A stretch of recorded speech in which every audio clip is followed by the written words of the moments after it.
Hi there, everybody. Welcome back to the channel. Thank you so much for tuning in. I'm your host, Steven, and today I'll be talking about Circling from Above, the 18th studio album from Styx.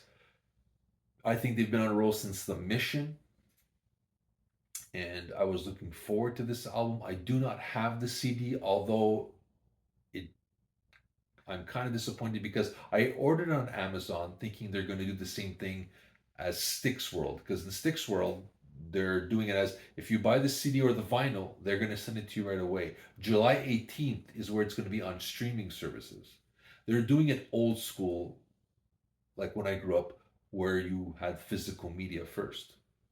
So it's kind of going to the record store and picking up. And I like the idea of physical media first. Unfortunately, Amazon has decided to stick to the date of the digital release, so I'm not getting it till July 18th.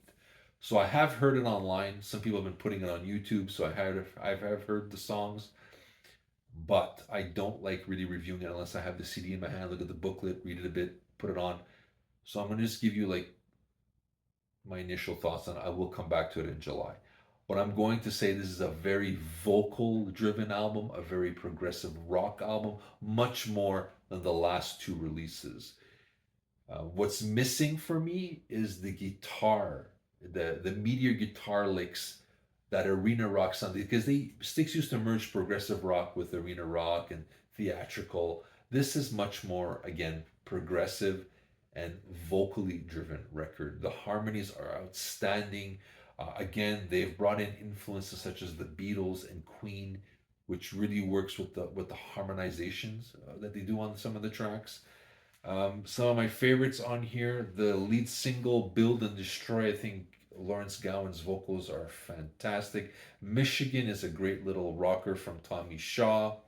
"It's Clear" has that Queen lush harmonizations on there. I'm gonna say "The Things That You Said" is another great one that I believe has Beatles and Queen influences. "Only You Can Decide" is a great album ballad, but it closes out. Usually, I don't like ballads to close out, but this really works well. It has a great message. I like it.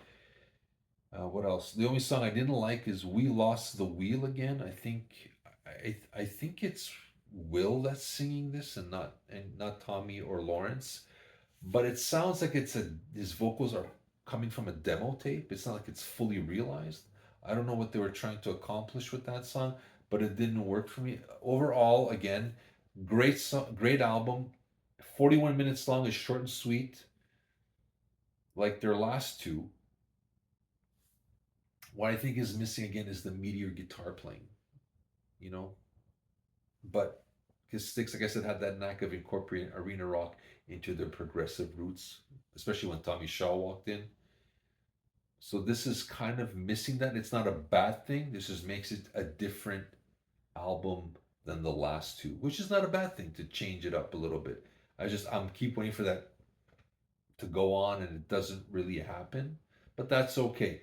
So overall, I'm going to say it's great. It's not as good as their last two studios, The Mission or Crash of the Crown, but still, it's a great release from a band who I think is firing on all cylinders and is not, happy being a nostalgia act. They're really pushing it because for me, The Mission and Crash of the Crown, I'll play as much as Equinox. It's just as strong as their heyday stuff. So this is great. It's still missing something to make it outstanding for me, but I'm not knocking in any way, shape, or form. I just think it's missing some of that arena rock that I'm used to. And that's my initial thoughts. I'll get back to it in July when I have the whole thing, and I will give you a track by track review on that. Until then, I'll be seeing you soon.